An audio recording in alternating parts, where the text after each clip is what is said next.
Pasa ka ba sa grade 4? Sino ang pambansang bayani ng Pilipinas?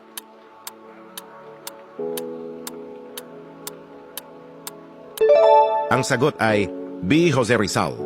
Sino ang unang pangulo ng Pilipinas?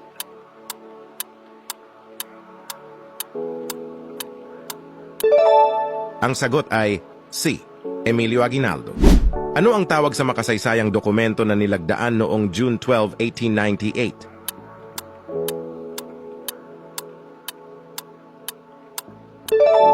Ang sagot ay C. Proklamasyon ng Kasarinlan ng Pilipinas. Ano ang tawag sa mga sinaunang sasakyang dagat ng mga Pilipino?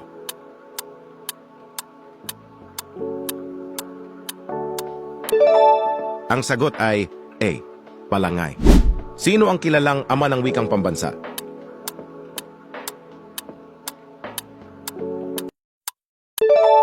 Ang sagot ay C. Manuel L. Quezon.